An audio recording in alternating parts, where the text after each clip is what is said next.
on, guys? It's Dan from UFC. Welcome back to our book chat where we're talking about the 7 Habits of Highly Effective People by Stephen R. Covey. I have the version with the insights by Sean Covey, his son.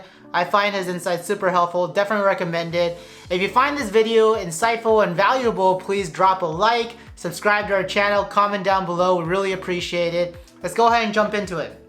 So in book chat 2 of this book, I talked about how there are 3 levels of maturity that Covey talks about, right? So the first level is dependence. And dependence, in the very simplest terms, is putting the responsibility on others. Other people have the responsibility to make sure that I do my homework, that I go to my work, that I cook dinner, that I am attending a conference, or I am exercising, I'm eating correctly, etc. Dependence means that everything is dependent on other people. They are responsible for our lives. And the second level of maturity is independence. We're shifting the responsibility from everybody else to ourselves, right?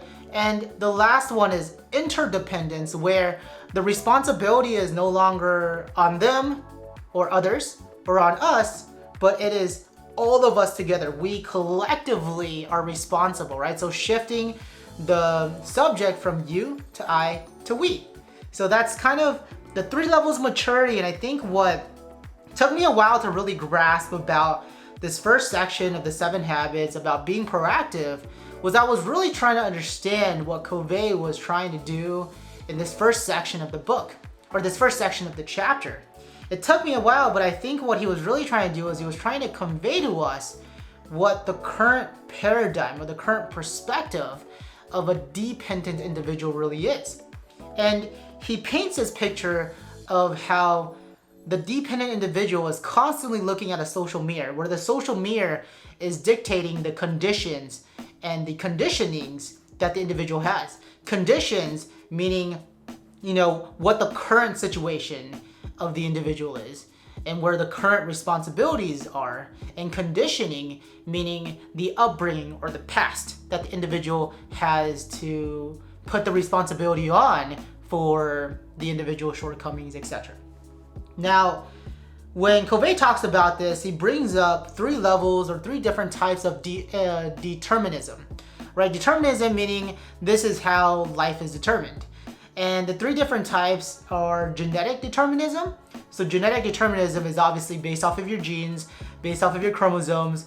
You are the way you are because you got these unfortunate genes, or you got these very fortunate genes, depending on your perspective of who you are, from your grandparents, your great-grandparents, your parents, etc. Then there's psychic determinism, which is determined by your upbringing. So you are the way you are because of your amazing upbringing. You had an amazing childhood, you had amazing parents, great schooling, you went to a great college, you had very fortunate bosses, etc. Or you are the way you are because you had all the wrong things happen to you in your life. And the last one is environmental determinism. Environmental determinism is mostly based off of the situations now, right? Where genetics is based off of from the day you're born or from before you're born. Psychic is based off of the past, right? Where environmental is based off of now. What are the current circumstances, conditions, and conditionings that determine who you are as an individual? And Covey kind of puts this in a very, I think, harsh perspective, where he talks about Pavlov's experiments, where Pavlov experimented on animals, and every single stimulus he did, he was trying to get a certain response. And he talks about how when we think about it as dependent individuals or in the perspective of determinism, we're really acting like animals, where we are waiting for some sort of stimulus. And only when we get that stimulus do we actually give a response. Whereas in reality, humans have self-awareness, we have consciousness, and we have independent will to choose our responses. And I think in this book, every single chapter, there's a really nice quote. The quote from this chapter is by Henry David Thoreau. The quote says, "I know of no more encouraging fact than the unquestionable ability of man to elevate his life by conscious endeavors. And that's the key here, is that Covey is trying to help us go from dependent to independent by helping us acknowledge that we actually have a conscious choice in everything that happens to us in our lives. Well, maybe not everything that happens to us in our lives, because a lot of things are circumstantial, but we have a conscious choice to how we react to everything that happens into our lives. And he gives this example with the story of Viktor Frankl. And he was a victim of the Nazi concentration camps, and he was actually a professor before that. And during his time in the concentration camps, what Victor did was that he really took in the idea that he has a conscious choice of how he views his circumstances. And he viewed his circumstances focusing more on the future and less on the now, and less on what happened yesterday and all the horrible things that happened during his time in the concentration camps. And when he did this, he found that he was actually able to survive all of the mental cruelties that happened in the concentration camps, even including the physical cruelties, because he was able to shield himself from his environment. Because yes, bad things were happening to him, but he chose to think of them in a different light. He chose to think of them as obstacles that he would later on have as teaching stories or anecdotes that he can do, or that he can use to teach his students as a professor. And I think it's so powerful, he kind of worded it like this: the Nazi captors had more liberty, more options to choose from their environment. But Victor himself had more freedom, more internal power to exercise his options. And this comes down to what Covey talks about as the 3 endowments of humans, what makes us different from animals. And the 3 endowments that he talks about on page 77 of my version is: within the freedom to choose are those endowments that make us uniquely human. In addition to self-awareness, we have imagination, the ability to create our minds beyond our present realities. We have conscious, a deep inner awareness of right and wrong, of the principles that govern our behavior, and a sense of the degree to which our thoughts and actions are in harmony with them. And we have independent will, the ability to act based on our self-awareness, free of other influences. And I think, this diagram on page 79 of my version kind of helps solidify what Covey is trying to shift the paradigm of dependence to the paradigm of independence, with the idea of being proactive. There's this diagram in the book that has stimulus, and then in the middle, freedom to choose, and then response.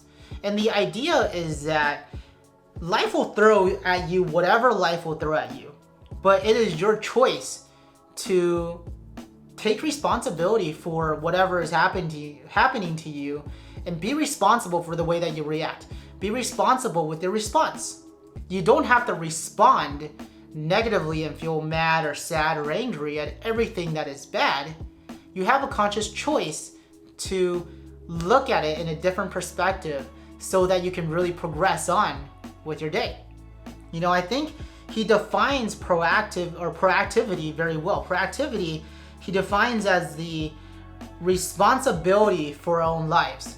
And he breaks down responsibility into responsibility, our ability to give a good response that is based off of our values, right? When we talked about the Inside Out section of the book, we talked about character ethics.